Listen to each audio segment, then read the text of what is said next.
Hey guys, welcome back on KS education YouTube channel. तो जैसा कि आप देख सकते हैं, स्टाफ सिलेक्शन कमीशन की तरफ से यहाँ पे वैकेंसी निकाली गई है। तो इसके ऑफिशियल वेबसाइट पे हम आ चुके हैं। यहाँ पे नोटिस जो कि 29 जून को निकाली गई है, आप देख सकते हैं। यह है junior Hindi translator, junior translator and senior Hindi translator की यहाँ पे जॉब निकाली गई है। तो इसमें क्या है एलिजिबिलिटी क्राइटेरिया, क्या है इंपॉर्टेंट डेट, कौन कौन अप्लाई कर सकता है, वो सारी डिटेल यहाँ पे इस वीडियो में बताने वाला हूँ। तो दोस्तों, वीडियो शुरू करने से पहले आपसे रिक्वेस्ट है कि अगर आप नए हैं चैनल पे तो चैनल को सब्सक्राइब कर लीजिएगा, बेल आइकन प्रेस करना ना भूलें और अपने दोस्तों के साथ ज़्यादा से ज़्यादा वीडियो को शेयर कर दीजिएगा। तो चलिए बिना किसी देरी के शुरू करते हैं आज के वीडियो। तो इसका ऑफिशियल नोटिफिकेशन को पहले ही हमने डाउनलोड कर लिया, तो चलिए चेक कर लेते हैं उसमें क्या क्या इंपॉर्टेंट डेट दिया हुआ है। तो दोस्तों, जैसा कि देख सकते हैं, इसके ऑफिशियल नोटिफिकेशन पे हम आ चुके हैं, जो कि एसएससी के द्वारा 29 जून 2020 को जारी किया गया है। नोटिस जो है वो है regarding junior Hindi translator and senior Hindi translator examination 2020 के रिगार्डिंग नोटिस निकाला गया है।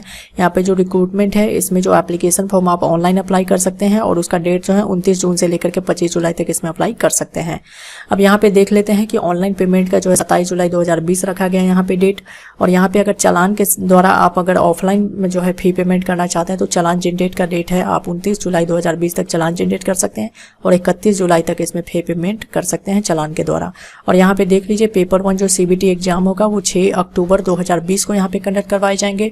और यहाँ पे डिस्क्रिप्टिव पेपर जो पेपर सेकेंड होने वाला है वो 31 जनवरी 2021 को यहाँ पे कंडक्ट करवाए जाएंगे। आगे यहाँ पे जितने भी जानकारी हो शॉर्ट में मैं बता देता हूँ। लगभग 55 पेज का ये नोटिफिकेशन है, तो डिस्क्रिप्शन में आपको लिंक मिल जाएगा, वहाँ से डाउनलोड करके डिटेल में इसको पढ़ लीजिएगा। मेन यहाँ पे पॉइंट है वो मैं आपको क्लियर कर देता हूँ। तो देख लीजिए, सबसे पहले नेम ऑफ द पोस्ट की बात करें तो यहाँ पे सबसे पहला है junior translator central secretariat official language service में, ठीक है। तो यहाँ पे लेवल 6 की पे मैट्रिक्स 35,400 से लेकर के 1,12,400 आपको यहाँ पे रहेगी सैलरी। जूनियर ट्रांसलेटर रेलवे की बात करें, रेलवे बोर्ड में, तो यहाँ पे लेवल 6 की पे मैट्रिक्स है। Junior translator armed force headquarter में आपका लेवल 6 की सैलरी यहाँ पे देख सकते हैं। पोस्ट है जूनियर ट्रांसलेटर जेटी या जूनियर हिंदी ट्रांसलेटर जीएसटी की, इसमें जो है आपका देख सकते हैं सबऑर्डिनेट ऑफिसेज में है। तो यहाँ पे लेवल 6 की पे मैट्रिक्स आपकी रहने वाली है। और यहाँ पे senior Hindi translator in various central government ministries, ठीक है। और यहाँ पे देख लीजिए डिपार्टमेंट ऑफिसेज में है, तो यहाँ पे लेवल 7 की आपको पे मैट्रिक्स रहने वाली है। तो पे स्केल आप यहाँ से चेक कर सकते हैं। उसके बाद यहाँ पे देख लीजिए टेंटेटिव वैकेंसीज यहाँ पे दी हुई है कि जो जूनियर ट्रांसलेटर या जूनियर हिंदी ट्रांसलेटर के मिलाकर के यहाँ पे 275 वैकेंसी दी हुई है और सीनियर हिंदी ट्रांसलेटर की 8 वैकेंसी यहाँ पे निकाली गई है। बाकी यहाँ पे जो है वैकेंसी आप घटाई या बढ़ाई जा सकती है। उसका रिजर्वेशन की बात करें तो अगर आप किसी कैटेगरी से बिलोंग करते हैं, SC ST PWD OBC economic weaker section, तो आप EWS से हैं तो आपको यहाँ पे छूट मिल जाएगा, ठीक है। तो यहाँ नेशनलिटी की बात करें तो यहाँ पे इंडियन सिटीजन अप्लाई कर सकते हैं, नेपाल के अगर हैं तो भी अप्लाई कर सकते हैं, भूटान के हैं तो अप्लाई कर सकते हैं, तिब्बतन रिफ्यूजी हैं और बाकी यहाँ पे डिटेल चेक कर सकते हैं तो वो भी अप्लाई कर सकते हैं। बाकी जो भी कंट्री से हैं आप यहाँ पे अपना चेक कर लीजिए डिटेल क्या क्या उसके बारे में दिया हुआ है। एज लिमिट की बात करें तो आपका एज जो 1 जनवरी 2021 के अनुसार काउंट किया जाएगा। 18 से 30 साल आपका एज रखा गया है। अगर आप किसी कैटेगरी से बिलोंग करते हैं तो आपको यहाँ पे छूट मिल जाएगा। SC ST को 5 साल का छूट मिलेगा, OBC को 3 साल का, PWD को 10 साल का। और आप PWD है और OBC में बिलोंग करते हैं तो 13 साल का मिलेगा छूट। PWD या SC ST बिलोंग करते हैं तो आपको 15 साल का छूट मिला। एक सर्विसमैन अपने अनुसार यहाँ पे चेक कर सकते हैं। बाकी डिटेल यहाँ पे सारा चीज दिया हुआ है, आप चेक कर लीजिए। डेट ऑफ बर्थ से रिलेटेड बात करेंगे एजुकेशनल क्वालिफिकेशन से रिलेटेड, तो यहाँ पे जो भी आपका एजुकेशनल क्वालिफिकेशन जो है डिग्री वो 1 जनवरी 2021 के अनुसार काउंट किया जाएगा। अब A से D तक का जो पोस्ट है, आप यहाँ पे नेम ऑफ द पोस्ट ध्यान में रखिएगा। इसके बारे में मैं बताने वाला हूँ कि क्या क्या इसका एलिजिबिलिटी क्राइटेरिया होने वाला है। जैसा कि आप देख सकते हैं, A से D पोस्ट है उसके लिए जो दिया गया है मास्टर्स डिग्री आपका होना चाहिए रिकॉग्नाइज्ड यूनिवर्सिटी से इन हिंदी में, और साथ में आपका इंग्लिश जो है कंपलसरी या इलेक्टिव सब्जेक्ट पढ़ा हुआ होना चाहिए। यानी तो अगर आपने डिग्री लेवल पे जो है मीडियम ऑफ एग्जामिनेशन पढ़ा हुआ है हिंदी इंग्लिश, तो आप यहाँ पे अप्लाई कर सकते हैं। आगे आप देख लीजिए, मास्टर्स डिग्री आपका मांगा हुआ है इंग्लिश में और साथ में हिंदी कंपलसरी या इलेक्टिव है तो भी आप अप्लाई कर सकते हैं यहाँ पे। बाकी यहाँ डिटेल चेक कर सकते हैं। और करके यहाँ पे मास्टर्स डिग्री दिया हुआ है किसी भी सब्जेक्ट में अगर आपने पढ़ा है अदर देन हिंदी या इंग्लिश, तो आप यहाँ पे अप्लाई कर सकते हैं। और साथ में बोला गया है कि with Hindi medium and English as a compulsory या इलेक्टिव सब्जेक्ट आपका होना चाहिए, तो यहाँ पे अप्लाई कर सकते हैं। और as the medium of examination at the degree level पे आपने पढ़ा हुआ हो तो आप अप्लाई कर सकते हैं। और करके यहाँ पे मास्टर्स डिग्री दिया हुआ है तो आप डिटेल में चेक कर सकते हैं। और साथ में यहाँ पे एंड लिखा हुआ है तो साथ में आपका रिकॉग्नाइज्ड डिप्लोमा होना चाहिए, सर्टिफिकेट कोर्स होना चाहिए translation from Hindi to English में, ठीक है। एंड वाइस वर्सा, या नहीं तो आपके पास 2 इयर्स का एक्सपीरियंस है ट्रांसलेशन वर्क में जो कि होना चाहिए फ्रॉम हिंदी टू इंग्लिश, तो यहाँ पे अप्लाई कर सकते हैं। और यहाँ पे आप डिटेल चेक कर सकते हैं, सारी चीज़ दी हुई है। अगली पोस्ट है वो है ई पोस्ट, जो कि कोड दिया हुआ है ई और senior Hindi translator in various central government ministries या डिपार्टमेंट ऑफिसेज की। तो इसमें जो अप्लाई कर सकता है उसके लिए आपका डिग्री यहाँ पे होना चाहिए मास्टर्स की, उसके बाद हिंदी में with English as a compulsory elective subject और as the medium of examination at the degree level पे आपका पढ़ा हुआ होना चाहिए।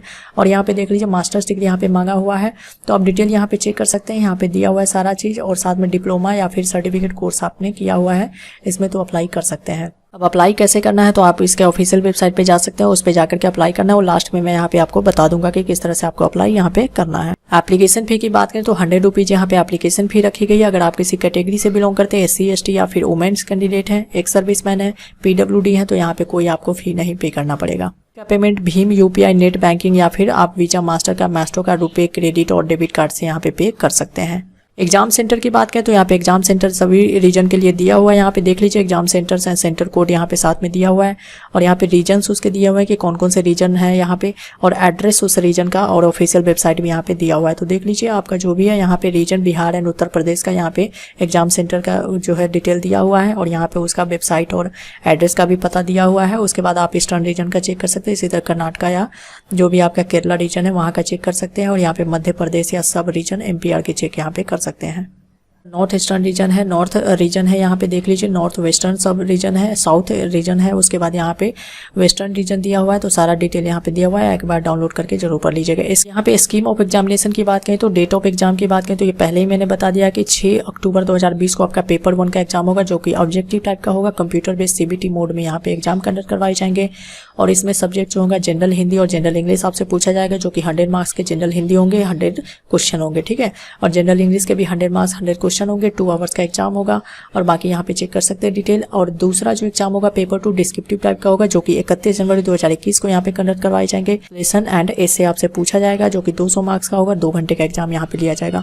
Paper 1 will be consist of objective type multiple choice questions only, ठीक है, और इसमें जो है नेगेटिव मार्किंग 0.25 की यहाँ पे रहने वाली है। उसके बाद यहाँ पे देख लीजिए सारा डिटेल दिया हुआ है, आप एक बार जरूर पढ़ लीजिएगा इसको डाउनलोड करके। सिलेबस की बात करें तो पेपर 1 जो CBT है उसके लिए यहाँ पे आप चेक कर सकते हैं सिलेबस क्या क्या दिया हुआ है। उसके बाद यहाँ पे देख लीजिए पेपर 2 जो है उसमें क्या क्या सिलेबस आने वाला है वो यहाँ पे दिया हुआ है सारा चीज उसके बारे में। फ्रेंड्स के बारे में यहाँ पे दिया हुआ है, मान लीजिए कि अगर आपने जूनियर ट्रांसलेटर BRO में अगर लेते हैं तो यहाँ पे आपका जो है एफिशिएंसी टेस्ट यानी फिजिकल टेस्ट भी यहाँ पे लिया जाएगा आपका। तो इस बात का ध्यान रखें कि मेडिकल टेस्ट जो है यहाँ पे कंडक्ट करवाए जाएंगे आपका फाइनल सिलेक्शन के बाद, ठीक है। उसके बाद यहाँ पे देख लीजिए मोड ऑफ सिलेक्शन की बात करें तो जो qualifying marks paper 1 and paper 2 के लिए रखा गया है वो देख लीजिए। अनरिजर्व के लिए 30% कम से कम आपको लाने पड़ेंगे, OBC EWS में है तो 25%, तो अदर्स के लिए यहाँ पे 20% मार्क्स रखे गए हैं। अब यहाँ पे देख लीजिए कि सिलेक्शन आपका किस तरह से किया जाएगा। तो आपका जो भी पेपर 1 होगा उसमें अगर आप पास होते हैं तो यहाँ पे पेपर 2 के लिए आपको यहाँ पे बुलाया जाएगा, पेपर 2 कंडक्ट करवाए जाएंगे। और पेपर 1 और पेपर 2 दोनों में जो है आपका यहाँ पे कंबाइंड मार्क्स को जोड़ा जाएगा। उसके बाद डॉक्यूमेंट वेरिफिकेशन आपका होगा और दोनों ही पेपर के जो मार्क्स होंगे उसको मिलाकर के यहाँ पे मेरिट लिस्ट तैयार किया जाएगा। कि मान लीजिए कि 2 कैंडिडेट को जो है समान मार्क्स आ गए, ठीक है, एग्जाम में, तो कैसे यहाँ पे उस प्रॉब्लम को सॉल्व किया जाएगा। तो देखिए प्रेफरेंस की जहां तक बात है तो सबसे पहले तो पेपर 2 में जो मार्क्स है उसके आधार पर यहाँ पे सिलेक्शन किया जाएगा। जिस भी कैंडिडेट का जो है आपका पेपर 2 में ज्यादा मार्क्स होगा उसका यहाँ पे पहले प्रेफरेंस मिलेगा। और मान लीजिए कि दोनों कैंडिडेट का जो है सेम मार्क्स है तो क्या किया जाएगा कि पेपर 1 में जो जनरल हिंदी में जिसने ज्यादा मार्क्स लाए हैं उसको प्रेफरेंस मिलेगा। और मान लीजिए कि जनरल हिंदी में भी दोनों का मार्क्स सेम आ गए, तब क्या किया जाएगा, तो जिसका एज ज्यादा होगा ना उसको प्रेफरेंस यहाँ पे दिया जाएगा। अब मान लीजिए कि एज भी दोनों का बराबर है तो क्या होगा, तो यहाँ पे अल्फाबेटिकल ऑर्डर में देखा जाएगा कि किसका नाम पहले आता है, उसके अनुसार यहाँ पे चेक किया जाएगा, उसको प्रेफरेंस मिल जाएगा। तो बाकी डिटेल के लिए आप इस नोटिफिकेशन को पढ़ लीजिए, इसमें जितने भी इंपॉर्टेंट पॉइंट थे वो सारे के सारे मैंने आपको बता दिए। तो चलिए एक बार बता देते हैं किस तरह से आपको अप्लाई करना है। तो इसको ऑफिशियल वेबसाइट पे आ जाइएगा और यहाँ पे देख लीजिए, आप अगर पहले से अगर कभी भी 1 टाइम रजिस्ट्रेशन यहाँ पे करना होता है, अगर रजिस्टर्ड है तो आप सीधा अपना यहाँ पे यूजर ID यानी रजिस्ट्रेशन नंबर डालेंगे और यहाँ पे पासवर्ड डालेंगे और यहाँ से कैप्चा डाल करके लॉगिन होकर के अप्लाई कर सकते हैं। अगर आप न्यू यूजर है तो आप यहाँ पे क्लिक करेंगे, न्यू यूजर पे रजिस्ट्रेशन सबसे पहले करेंगे, बेसिक डिटेल डालेंगे, उसके बाद एडिशनल एंड कॉन्टैक्ट डिटेल डालेंगे, उसके बाद फोटो एंड सिग्नेचर अपलोड करेंगे और आपका यहाँ से जो है अप्लाई कर सकते हैं। तो देख लीजिए सारा डिटेल यहाँ पे दिया हुआ है, आप यहाँ पे आकर के और यहाँ से अप्लाई कर सकते हैं। तो दोस्तों आज के वीडियो में बस इतना ही। अगर वीडियो अच्छा लगा हो तो लाइक कीजिएगा, दोस्तों के साथ शेयर कीजिएगा, नए चैनल पे तो चैनल को सब्सक्राइब कीजिएगा और बेल आइकन प्रेस करना ना भूलें। कोई डाउट हो तो कमेंट कीजिएगा। Thanks for watching this video.